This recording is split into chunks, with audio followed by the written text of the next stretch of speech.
Identifying error number 5, they said that they're not interested in the product he is selling. A, B, C, D, or E. Alin ang error natin or mali?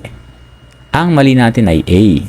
Simply because, tingnan natin ang ating pinag-uusapan. They. Ang sinasabi dito, sabi nila or sinabi nila na hindi sila interesado.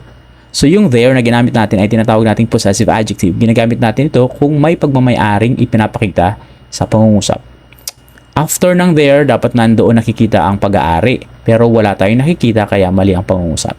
Ang ibig sabihin nito sa Tagalog na there ay ang kanilang or kanilang. Nagpapakita ng pagmamay-ari, possessive adjective. Kagaya ng their cat, their house. So walang pag-aari sa pangungusap kaya walang kanilang expression or kanila. Mali.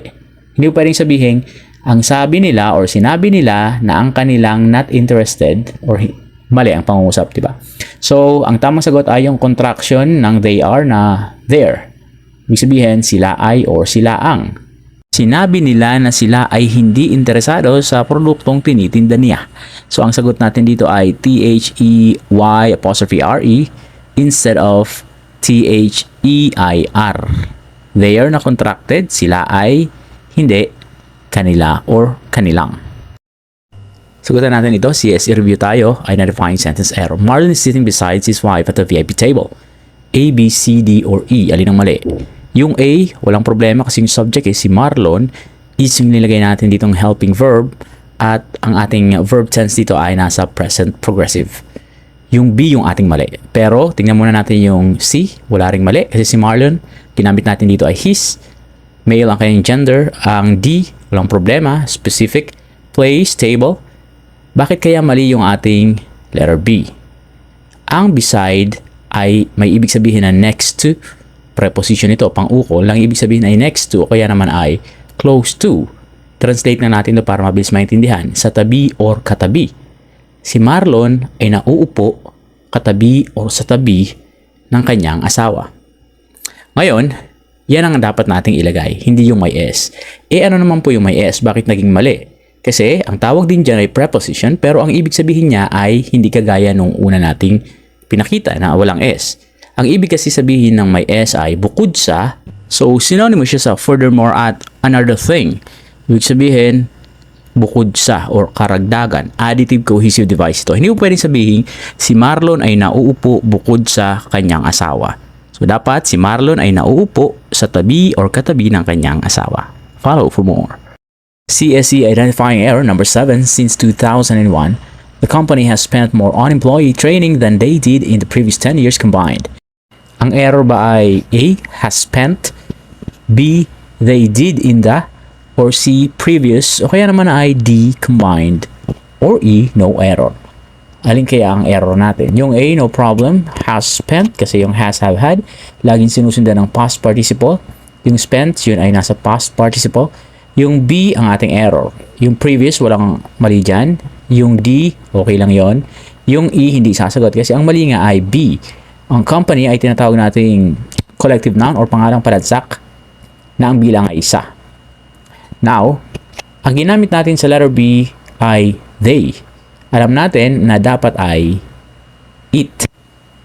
Kasi tayo ay gumamit ng salitang company na collective noun.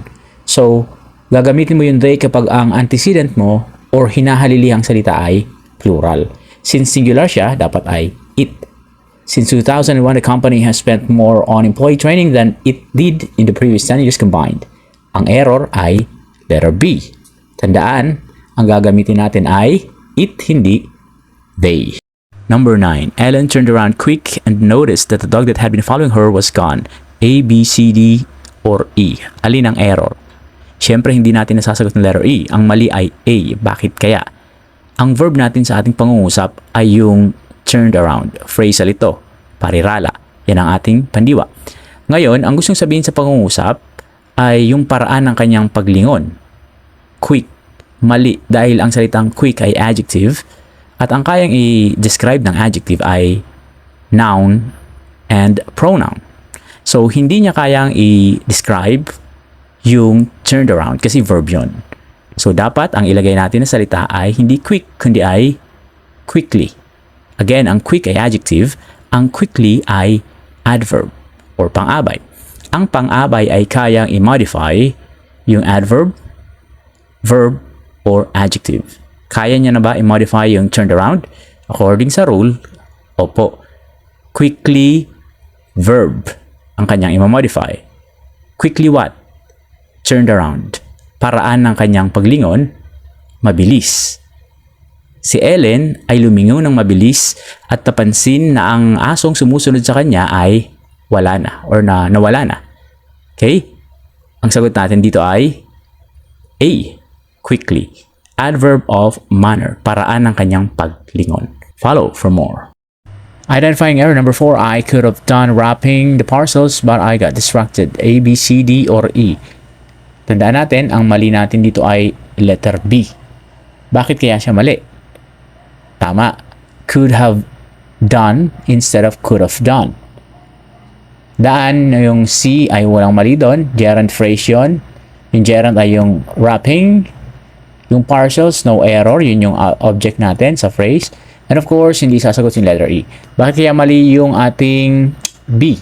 Kasi po, ginagamit natin ang mga pariralang could have, should have, at would have kung gusto natin sabihin na nagawa sana yung isang bagay sa nakaraan, kaso hindi nga. Yung mga bagay na ginawa sana natin sa nakaraan or na-achieve pero hindi nangyari. Could, ability, possibility, would, willingness, should, regret, or past advice. Ngayon, ginagamit natin yan para masabing yung bagay ay nagawa sana sa nakaraan kaso hindi nangyari. Okay? I could have done wrapping the parcels but I got distracted. So, hindi niya nabalutan dahil na-distract siya. Ang mali natin ay B. Okay? Hindi of, kundi ay have. Past ang expression natin dito sa mga pariralang ito. Of instead of have.